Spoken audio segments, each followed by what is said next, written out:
여자는 남자의 의복을 입지 말 것이요 남자는 여자의 의복을 입지 말 것이라. 이같이 하는 자는 내 하나님 여호와께 가증한 자이니라.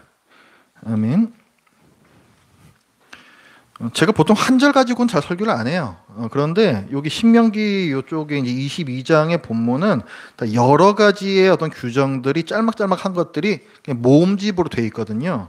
그래서 오늘 제가 5절 요 말씀을 가지고 제가 오늘 설교를 하려고 합니다. 자, 신명기는 이스라엘 백성이 하나님께서 약속하신 땅 가나안 땅에 들어갈 것을 앞두고 그들의 리더죠, 지도자인 모세가 한 설교입니다. 자, 하나님께서 이스라엘을 가나안 땅에 들여 보내시는 것은 목적이 있습니다. 단순하게 너희들 내가 이뻐하니까 잘 먹고 잘 살게 해줄게, 이게 아닙니다. 사명이 있어요. 사명. 이스라엘에게는 사명이 있어요. 하나님께서는 이스라엘이 가나안 땅에 들어가서 하나님을 섬기며 하나님의 뜻대로 사랑과 정의가 흐르는 나라를 만들기를 원하셨습니다. 왜? 그 아름다운 모습을 보고 주위에 하나님을 모르는 나라들이, 이방 백성들이 다 하나님을 섬기겠노라고 들어올 수 있도록. 그러니까 이스라엘의 사명은 뭐냐면 하나님 나라는 이런 곳이야, 하나님은 이렇게 좋은 분이야, 그것을 증거하는 데 있었습니다. 따라서 이스라엘 백성은 남다르게 살아야 했습니다. 남다르게 산다라는 것은 여느 사람들처럼 자기가 스스로의 왕이 되어서 좋은 것과 나쁜 것을 결정하고 자기 하고 싶은 것을 결정하는 그런 삶이 아니라 하나님을 왕으로 섬기면서 하나님께서 선하다 하신 것은 선한 것이고 악하다 하신 것은 악한 것으로 알고 믿어 그대로 사는 것입니다. 그게 남다르게 사는 것이고 하나님 백성답게 사는 것입니다. 그래서 하나님께 모세를 통해 이스라엘에게 너희가 가나안 땅에 들어가면 이렇게 살아야 한다라는 규범을 주셨는데 그것이 율법입니다. 그래서 율법은 선하시고 거룩하신 하나님의 성품을 반영하고 있습니다. 우리가 성경에서 율법을 읽으면 그 안에 하나님의 어떠하심, 그 선하심, 거룩하심, 정의로우심, 사랑하심, 이런 것들을 우리가 캐치해내도록 그걸 노력하면서 읽어야 돼요. 오늘 이 본문도 이스라엘 백성들이 이제 가나안 땅에 들어가서 평범한 일상 중에 지켜야 하는 규범들 중에 하나입니다. 오늘 그 5절은 여자가 남자의 옷을 입거나 여자가 남자의 옷을 입지 말라. 상당히 좀 특이한 본문이죠. 여기서 말하는 행동은 단순히 남자가 여자 옷을 입고 여자가 남자 옷을 입는 의상, 코스프레가 아닙니다. 그러니까 우리가 무슨 어떤 학교 같은 데에서도 어떤 그 학예회? 그런 것들을 갖다 할 때, 축제 같은 거 할 때에 이렇게 하는 경우가 있잖아요. 남자가 여자 옷 입고 화장하고 이런 경우가 있지 않습니까? 근데 단순하게 그걸 말하는 게 아닙니다. 여기서 말씀하는 거는 동성 간의 성적 파트너가 되는 그 행위를 함축하고 있어요. 남자가 여자 옷을 입고 성행위를 하고 여자가 남자 옷을 입고 성행위를 하는 것입니다. 이 동성 간의 성관계는 하나님께서 그으신 성의 경계를 적극적으로 넘어가는 죄입니다. 하나님께서 허용하신 성관계는 남녀 부부 간의 성관계예요. 첫 번째 조건은 남자와 여자 사이고 두 번째 조건은 부부 사이여야 된다. 결혼한 사이여야 된다라는 것입니다. 창세기 2장 22절부터의 말씀을 보면 하나님께서 아담과 하와, 남자와 여자를 창조하시면서 이렇게 말씀하십니다. 여호와 하나님이 아담에게서 취하신 그 갈빗대로 여자를 만드시고 그를 아담에게로 이끌어 오시니 아담이 이르되 이는 내 뼈 중에 뼈요 살 중에 살이라. 이것을 남자에게서 취하였은즉 여자라 부르리라 하니라. 이러므로 남자가 부모를 떠나 그의 아내와 합하여 둘이 한 몸을 이룰지로다. 여기서 보면은 남자가 여자와 한 몸이 되어야 된다라고 되어 있고 부모를 떠나라고 되어 있죠. 결혼, 관계를 의미하는 것입니다. 하나님께서 허용하신 성관계는 오직 이거 하나밖에 없어요. 남녀 부부 간의 성관계입니다. 이 경계를 벗어난 것은 다 성적인 죄입니다. 그래서 오늘날에 이제는 모든 교회라고는 얘기는 못하겠어요. 이렇게 안 가르치는 교회들이 있기 때문에 오늘날의 많은 교회가 남성과 여성 이 양성 외에 제3의 성을 인정하지 않습니다. 왜냐하면 이런 말씀이 있기 때문에 그런 거예요. 하나님께서 창조하실 때에 남성과 여성 두 개의 성으로 창조하셨다라는 명확한 말씀이 있기 때문입니다. 그리고 또한 동성 간의 육체적 관계 그리고 동성 결혼을 반대하는 이유도 여기에 있습니다. 하나님께서는 남자와 여자가 하나의 가정을 이루게끔 질서를 세우셨습니다.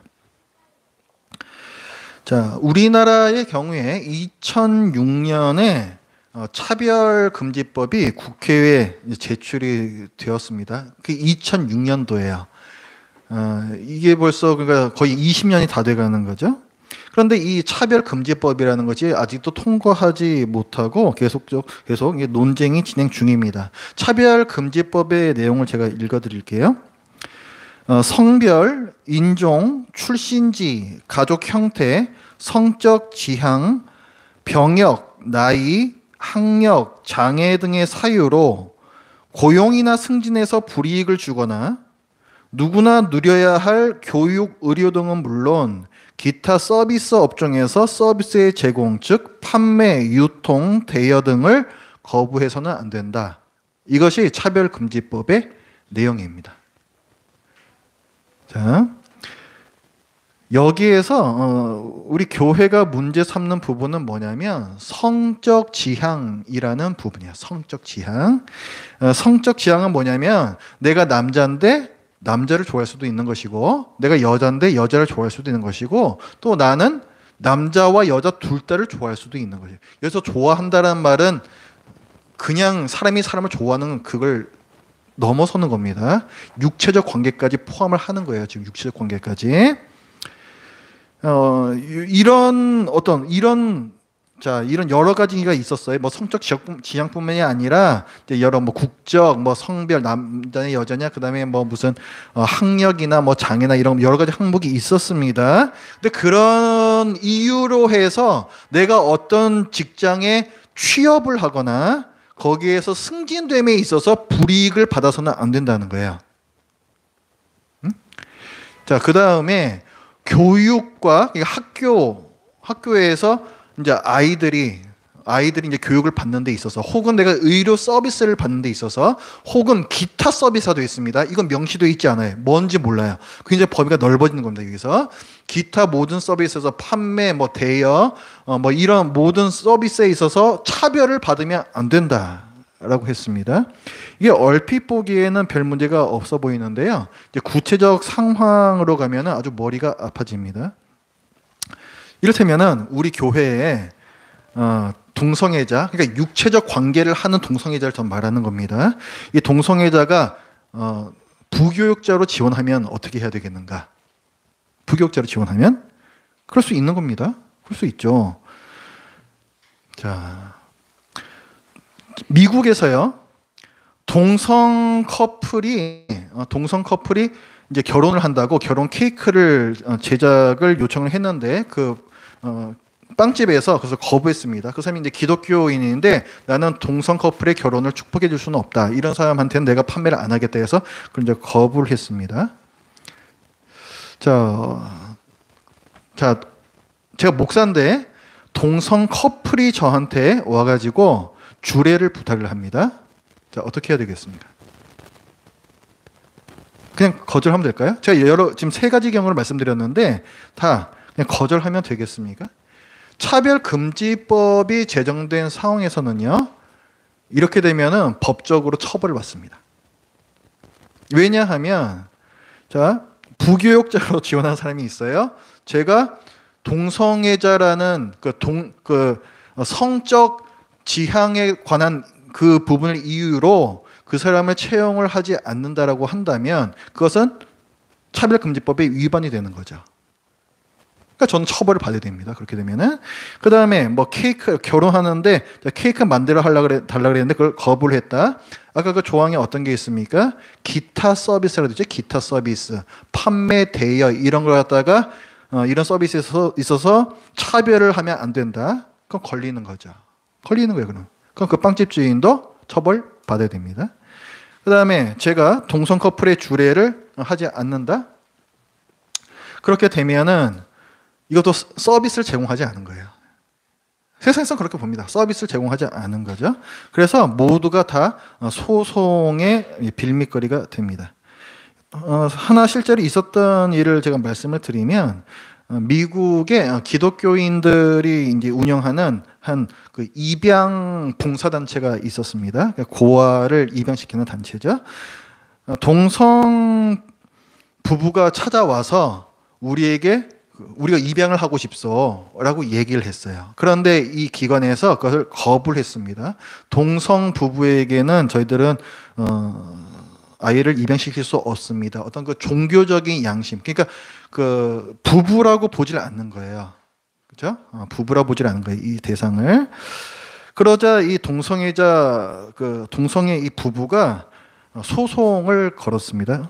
그랬더니 이제 미 법원에서 이제 어떻게 판결이 났냐면, 시민권 보호라는 중요한 공익 때문에 기독교인들이 동성혼과 이성혼을 차별하는 행위가 종교의 자유에 의해 보호되지 않는다라고 했어요.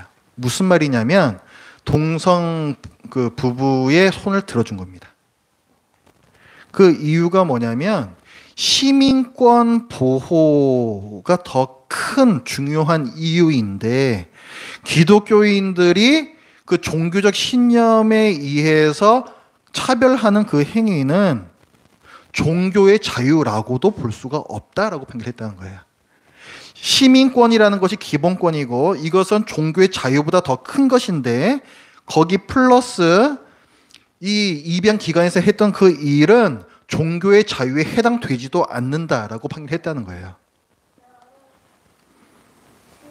그러니까요, 성적 지향을 이유로 뭐 고용, 승진 혹은 서비스의 차별이 있으면 안 된다라는 것이, 이게 그냥 서로 얼굴 붉히고 끝나면 되는 일이 아니라 법적인 처벌, 뭐 벌금형 이런 걸로 받을 수가 있습니다. 좀 전에 예로 들었던 그 동성 부부에게 입양을 거부했던 그 기관은요, 강제로 폐쇄가 되었습니다. 실제 있었던 일이에요, 실제. 카더라가 아니고 실제라고요. 그러면 우리 기독교인의 입장에서는 굉장히 좀 억울하죠? 그냥 억울한 생각이 들지 않습니까? 아니, 기독교인은 양심의 자유에 따라서 거부할 자유가 없는가? 종교의 자유가 침해받는 것이 아닌가? 그래서 그런 이유로 2016년에 미시시피주에서 양심자유보호법이라는 것이 통과가 됐습니다. 이게 뭐냐면 역차별당하면 안 된다는 거예요. 이 종교인들이 역차별당하면 안 되는 거예요. 그들에게도 양심의 자유를 보호해 줘야 된다는 거예요. 그게 양심자유보호법입니다. 그래서 미시시피주에서 이게 이제 이 법이 통과가 됐는데, 이제 마치 이 창과 방패 전쟁 같은 게 계속 이제 이어지는 겁니다. 이 반대 쪽에서 또 즉시 그 상위 기관인 연방 법원에다가 소송을 제기를 했습니다. 그래서 이 연방 지방 법원에서 양심 자유 보호법을 파기하라라고 판결을 했어요. 그 근거는 뭐냐면 이 양심 자유 보호법이 평등권과 종교의 자유를 침해했다라고 보는 겁니다. 이상하다. 종교의 자유를 보장해줘야 될 것 같은데 오히려 이게 종교의 자유를 침해했다라고 이제 본다는 거예요. 법원에서는. 왜냐하면 이 양심 자유 보호법이라는 것이 실제로 종교의 자유, 양심의 자유를 지키는 것이 아니라 그 본래의 목적이 동성애자들에게 피해를 입히기 위한 데 있었다. 다른 동기에 의한 것으로 볼 수가 없다. 그러므로 양심자유보호법은 진정한 종교의 자유보호법이 아니고, 또한 이것은 공익을 증진하지 않는다. 라고 그 근거를 들었습니다. 자, 이런 일이 왜 일어나고 있냐면 성에 대한 새로운 관점이 점점 확산이 되고 있고, 반면에 아까 우리가 창세기 말씀 읽었잖아요. 그러니까 이런 성에 대한 종교적인 관점, 종교적인 견해는 세속적인 근해, 그러니까 이 종교인이 아닌 비종교인들이 볼 때 납득할 수 있는 근거를 결여하고 있다라고 여겨지기 때문입니다. 점점 이 세상이 그렇게 되어가고 있는 거예요. 자, 제가 그 말씀드린 그 판례를 보면은 거기에서의 그 공통적인 어떤 그 판결의 기준이 있습니다. 그건 뭐냐면 공익에 도움이 되느냐라는 부분이에요. 공익에 도움이 되느냐, 공익의 증진에 도움이 되었느냐라는 부분인데, 이것은 공리주의적 판단입니다. 공리주의가 뭐냐면은 기쁨의 총량과 고통의 총량을 저울에다가 딱 올려놓는 거예요. 그래서 어느 쪽으로 기울어지냐에 따라 가지고 판단하는 게 공리주의입니다. 그러니까 한마디로 어떤 기쁨을 그래도 가장 크게 만들 수 있는 쪽을 선택하자는 게 공리주의예요. 그게. 근데 공익의 증진이라는 것도 사실은 그 맥락 속에 있는 겁니다. 공공의 이익이 가장 커질 수 있는 방향이 무엇이냐? 그거거든요. 지금 동성애에 관해서요, 비단 기독교인들뿐만이 아니더라도 뭐 다른 비기독교인들도 마찬가지입니다. 근데 그 많은 사람들의 시각은 뭐냐면, 뭐 동성애자들 있잖아요. 근데 뭐 그들이 그러든 말든 나한테 피해만 주지 않으면 된다입니다. 그렇죠? 그러든 말든 나한테 피해만 주지 마.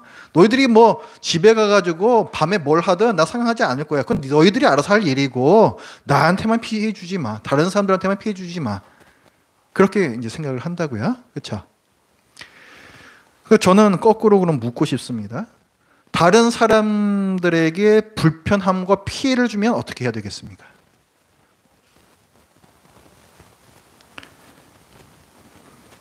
예를 들어서 장애인은 경제적인 생산활동을 거의 하지를 못합니다. 그렇죠? 장애인은 경제적으로, 사회적으로 부담이 되는 존재죠.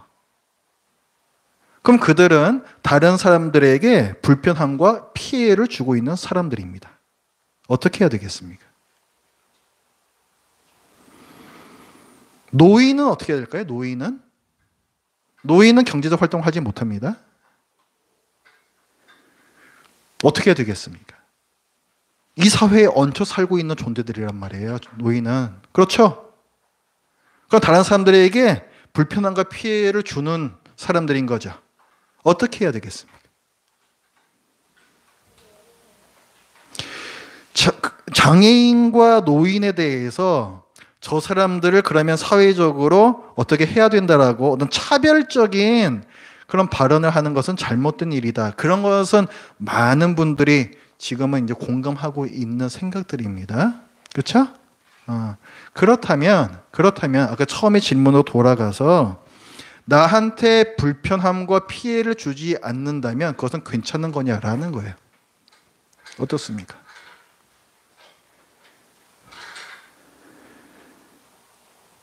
다른 사람들에게 불편함과 피해를 주기 때문에 어떻게 해야 된다라는 그 실제 케이스가 있었죠. 극단적인 실제 케이스가 뭡니까? 나치의 유대인 학살이잖아요. 그때 나치가 유대인 학살한 것이 아니라 장애인들도 다 가스실에서 다 학살을 했습니다. 우월한 인종만 남겨둔다 해가지고 그렇게 했어요. 나치가 실수로. 지금 오늘날에 그 나치의 행동을 정당화하는 사람은 하나도 없습니다. 그렇죠? 저는 지금 공리주의에 대해서 말하고 있어요. 공리주의. 이 사회에 도움이 되면은 그것이 옳은 것이냐라는 질문을 하고 있는 것입니다. 우리는 실생활에서 많은 경우에 이 공리주의적인 판단을 합니다. 그리고 그렇게 해야 합니다. 또 그렇게 하면 됩니다. 내가 핸드폰을 사는데 갤럭시를 살까 아이폰을 살까? 내 만족을 갖다 가장 최대화 시켜줄 수 있는 걸로 사는 거예요. 그럼 되는 거예요. 자, 10,000원의 행복 뭐 이런 거 있죠. 이 10,000원으로 무엇을 할 것인가? 사람마다 다 다릅니다. 누구는 뭐 맛있는 걸 사 먹으면 기쁘고, 누구는 뭐 장난감을 사면 기쁘고, 다 그런 거 아니겠습니까? 그거는 공리주의적으로 자기가 판단하면 돼요. 내 기쁨과 고통의 총량을 저울질해서 판단하면 되는 겁니다. 그러나 앞서서 나치의 유대인 학살, 장애인 학살 이런 역사에서 알 수 있는 것은 이 기준으로 모든 것을 판단할 수는 없다는 거예요. 특히 중요한 문제에 있어서는 그렇습니다. 우리의 성도 매우 중요한 문제예요. 저는 우리나라도 언젠가 머지않아 이 차별금지법이 통과되고 시간이 더 지나면은 동성결혼도 합법화 될 거라고 봅니다. 저는 개인적으로 그렇게 보고 있어요. 성경이 아니고서는 제3의 성 그리고 동성결혼을 반대할 근거가 없어요. 근거 없어요. 왜 남자와 여자가 꼭 그렇게만 결혼해야 됩니까? 그 근거가 도대체 어디 있는 거예요 도대체? 성경을 빼놓고 근거가 있습니까? 아무런 근거가 없다고요. 그렇다면 남자와 남자도 결혼할 수가 있는 거고 여자와 여자도 결혼할 수 있어야 된다. 그리고 세상에 남자와 여자로만 이렇게 나누는 게 맞지 않다. 이런 얘기 충분히 가능한 거예요. 그러면은 충분히 가능하죠. 저는 오히려 오늘날에요. 기독교인이 아닌 분들, 비기독교인들이 동성애를 반대하는 거는 왜 그런지 모르겠습니다. 무슨 근거로 도대체 그거를 반대하고 혐오하고 차별하는 거죠? 무슨 근거로 그럴 수가 있습니까? 사회적인 비용이 든다는 이유로? 동성애 하면은 뭐 에이즈가 많이 퍼지니까?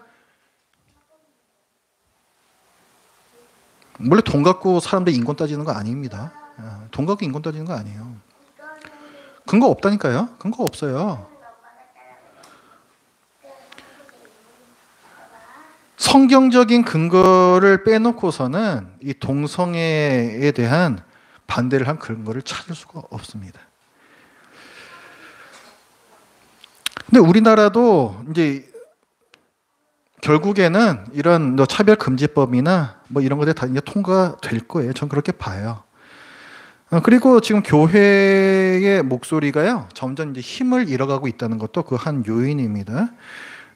세상이 이제 뭐라고 얘기하냐면은 그 동성애를 반대하는 이제 그 교회를 보면서 이렇게 얘기한다는 거예요. 아니, 이성애자들의 성윤리 타락과 남자 여자 간의 그 사이에서도 그 성이 얼마나 타락했는지, 그리고 성범죄가 훨씬 심각하지 않냐 지금. 그런데 왜 교회는 동성애만 가지고 이렇게 난리를 치는 거야 도대체? 저는 그건 타당한 지적이라고 봅니다. 그리고 또 한 가지, 성범죄를 저지른 목사들이 잘못을 인정하지도 않고 회개도 하지도 않고 버젓이 설교하고 있고, 그 잘못을 지적해야 할 그 상위 기관이라고 할 수 있는 노회와 총회가 목사를 감싸면서 오히려 그 피해자들을 꽃뱀 취급하는 교회가 더 심각한 문제 아니냐? 그러면서 무슨 동성애를 반대하고 있냐? 이렇게 얘기를 해요. 그러니까요, 세상은 교회를 신뢰하지 않고 우리의 말을 듣지 않습니다. 차별금지법은 머지않아 통과될 거예요. 지금 그 통계를 보면은 그 동성애에 대한 인식이 긍정적인 비율이 점점 계속 올라가고 있습니다. 지금 그 국가가 법을 세운다는 것은 결정적인 요인은 공감대예요. 국민적인 공감대가 형성이 되면 법으로 제정할 수 있습니다. 지금 계속 올라가고 있어요. 머지않아 통과될 겁니다. 기독교의 무슨 소리 힘쓰지 못합니다. 우리 입장에서 볼 때는 굉장히 비극적인 일이죠. 굉장히 비극적인 일입니다. 성경을 아는 우리가 볼 때는 굉장히 비극적인 일이에요. 하지만 저는 만약에 그 차별금지법이 뭐 통과되고 동성 간의 결혼이 합법적으로 된다고 해도 본질이 바뀔 것은 없다라고 봅니다. 어차피 이 세상에는 늘 스스로 법이 되는 자율적인 사람들과 하나님의 말씀 안에서 자유로운 사람들이 이 두 부류가 늘 존재해 왔습니다. 그 두 부류 외에는 없어요. 그리고 하나님의 백성 그리스도인은 여전히 세상의 문화나 법보다 하나님의 이 말씀을 더 높은 곳에 두고 최종 기준으로 삼을 것입니다. 언젠가 차별금지법이 통과되고 동성결혼이 법으로 허용되면 그때 오히려 하나님의 말씀에 순종하며 살려는 사람들이 명확히 구별되어서 보일 거예요. 신약 성경에서도 동성 간의 성관계를 금하고 있습니다. 로마서 1장 26절부터의 말씀을 보면 이 때문에 하나님께서 그들을 부끄러운 욕심에 내버려 두셨으니 곧 그들의 여자들도 순리대로 쓸 것을 바꾸어 영리로 쓰며 성관계에 대한 부분을 얘기하고 있는 거예요. 순리라는 것은 이성 간의 성관계고 영리라는 것은 그것을 거스르는 동성 간의 성관계를 말하는 것입니다. 그다음에 계속 이어집니다. 그와 같이 남자들도 순리대로 여자 쓰기를 버리고 서로 향하여 남자들끼리 서로 향하여 음욕에 부릴 듯하며 남자가 남자와 더불어 부끄러운 일을 행하여 그들의 그릇 때문에 상당한 보응을 그들 자신이 받았느니라. 하나님의 심판에 대해서 말씀하고 있습니다.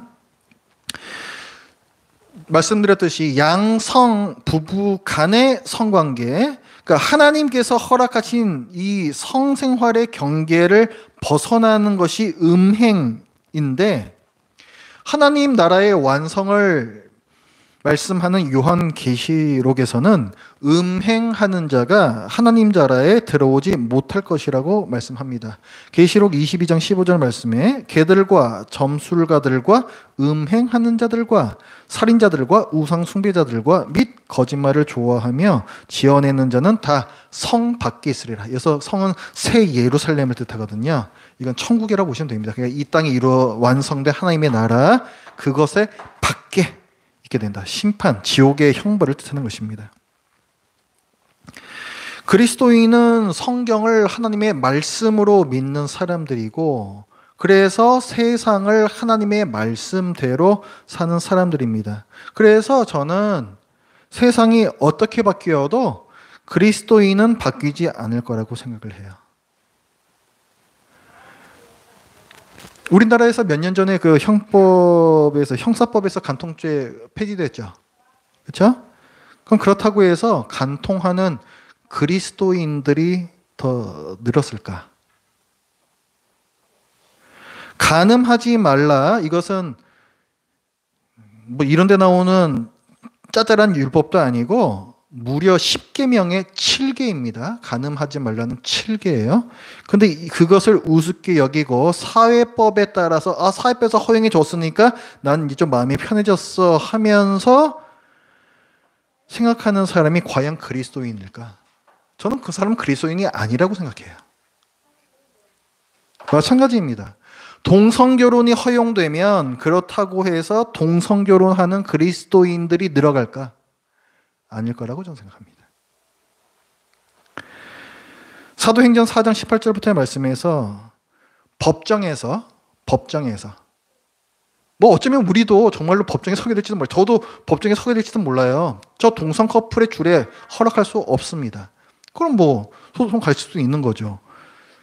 사도행전 4장에 그 법정에서 그 힘을 가진 자들이 사도들에게 이렇게 얘기해요. 도무지 예수의 이름으로 말하지도 말고 가르치지도 말라. 경고를 합니다. 그런데 그때 사도들이 뭐라고 얘기하냐면 하나님 앞에서 너희의 말을 듣는 것이 하나님 말씀을 듣는 것보다 옳은가 판단하라. 이렇게 당당하게 얘기합니다. 이게 그리스도인이에요. 이게 그리스도인. 세상의 법에서 뭐라고 얘기를 하든 사람들이 뭐라고 얘기를 하든 그거는 다 두 번째, 세 번째 기준이라는 거예요. 가장 최고의 기준은 뭐다? 하나님의 말씀이고 그것을 듣는 것이 그리스도인이라는 것입니다. 예수회 사제이면서 또 신학 교수였던 헨리 나우엔이라는 분이 있습니다. 돌아가셨어요. 이분은 자기에게 그 동성애 성향이 있다는 것을 알았습니다. 지금 뭐 그 동성애에 대해서 이게 뭐 이것도 뭐 선천적이냐 후천적이냐 뭐 고칠 수 있느냐 이건 치료받을 수 있는 것이냐 뭐 이제 이런 어떤 그 논쟁이 많이 있지 않습니까? 저는 이 동성애 성향이라는 것은 타고나는 분들이 있다라고 봅니다. 저는. 그런데 동성애를 하는 모든 분들이 다 그 사람들은 아니에요.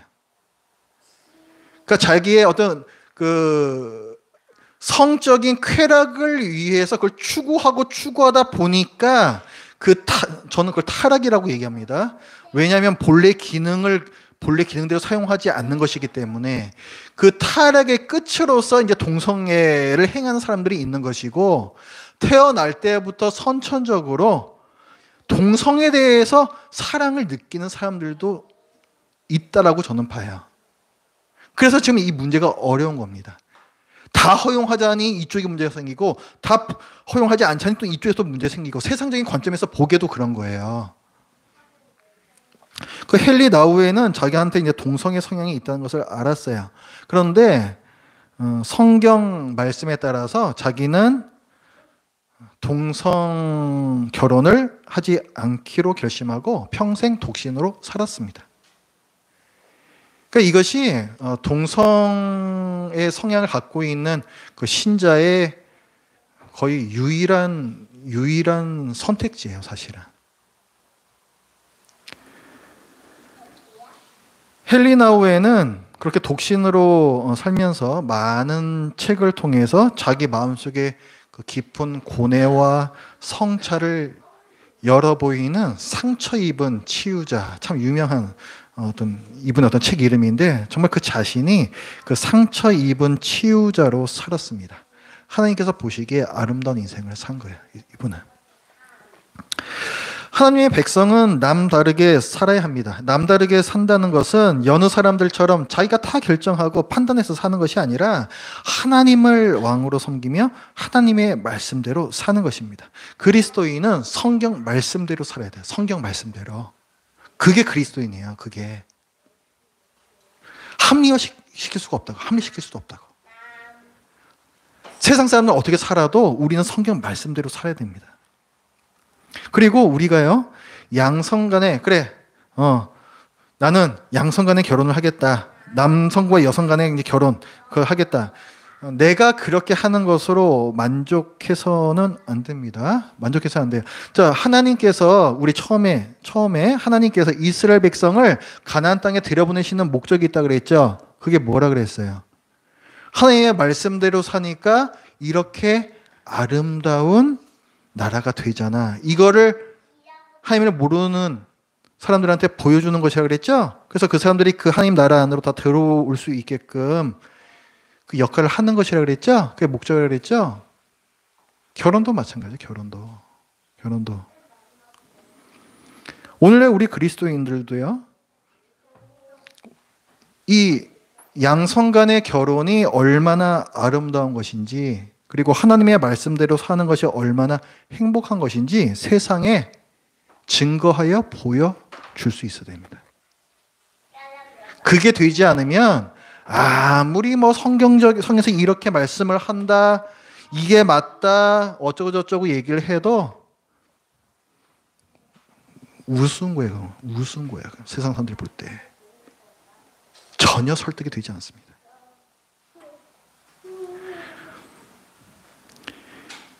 성경을 믿지 않고 교회를 신뢰하지 않는 사람들에게 성경 말씀과 종교의 자유를 들먹거릴 것이 아니라 참으로 이것이 행복한 삶이라는 것을 보게 하여 그들이 성경적 원리로 이끌려 들어오도록 해야 됩니다. 그리고 혹시라도 나는 동성애자가 아니니까 오늘 말씀은 나와 상관없다 생각할 것이 아닙니다. 동성애는 수많은 죄들 중에 하나에 불과합니다. 다른 죄보다 더 무거운 것도 아니고 용서받지 못할 죄도 아닙니다. 하나님께서 정하신 성의 경계를 가볍게 여기고 무너뜨리는 죄뿐만이 아니라 결혼의 경계를 넘어가는 이성 간의 성적인 죄, 그리고 성경의 모든 말씀의 경계를 넘어가는 일이 하나님께서 보시기에는 다 똑같은 죄입니다. 오늘 이 시간에 나의 죄를 하나님 앞에 고백하고 내 모든 죄의 죄값을 대신 받아주신 예수님의 십자가를 바라보면서 다른 사람들이 나를 정죄하는 시선에서 벗어나고 또 스스로를 정죄하는 그 시선에서도 벗어나시기 바랍니다. 예수님께서는 그런 모든 죄들까지도 그 죄값을 십자가에서 받아내어 주셨습니다. 나에게는 정죄 받을 거리가 없어요. 지금 이 시간에 제가 이러이러한 죄를 지었습니다. 제가 하나님 백성답게 살지 않았습니다. 저의 죄를 뉘우치고 회개합니다. 앞으로는 하나님의 말씀대로 살겠습니다 라고 진실된 마음으로 기도하시면서 나도 너를 정죄하지 아니하노니 가서 다시는 죄를 범하지 말라 하신 예수님의 말씀을 듣고 가시길 바랍니다. 이 시간에 우리 함께 합심해서 기도하겠습니다. 내가 하나님의 말씀을 업수히 여기고 알면서도 계속해서 그 하나님의 말씀의 경계를 치고 나갔던 그 많은 죄들, 하나님께서 생각나게 해주시는 그런 많은 죄들을 이 시간에 하나님 앞에서 고백하고 또 십자가 앞에서 이 모든 죄가 용서받았음을 믿으면서 그 평안함을 가지고 이 예배를 마쳤으면 좋겠습니다. 우리 함께 기도합니다. 하나님 아버지시여, 주님께서 저희를 하나님의 백성으로 삼아주시고 또 십자가의 보혈로 또 용서해 주셔서 저희가 이 세상에 살아가는 거룩한 하나님의 백성으로 살게끔 삼아주셨습니다. 그런데 저희는 여전히 예전에 그 살던 그 모습에서 벗어나지 못하고 하나님의 말씀이 아닌 다른 사람들의 살고 있는 그 모습을 바라보면서 그것을 부러워하고 또 그것을 기준으로 다른 사람과 다름없이 너무도 많은 그런 잘못을 저질러 왔습니다. 하나님 아버지시여, 다른 사람들이 어떤 죄를 짓는 것을 보면서 그 사람들을 정죄하면서 나는 사실은 똑같은 죄를 짓고 있는 나에 대해서는 스스로 합리화하고 하임을 없이 여겼던 이 죄를 용서해 주시옵소서. 아버지시여, 이 중에 하나님 앞에서 죄 없다 할 자 아무도 없습니다. 하나님 아버지시여, 저희 죄를 용서하여 주시옵소서. 하나님 아버지, 하나님의 그 뜻대로도 하나님께서 주신 그 사명대로 살지 못했던 저의 죄를 용서하여 주시옵소서. 아버지, 이 시간에 주님 앞에서 회개합니다. 저의 이 잘못을 주님 앞에서 회개합니다. 아버지시여, 주님께서 십자가에서 이루어주신 그 보혈의 능력으로 이 모든 죄 사하여 주셨음을 또한 감사합니다.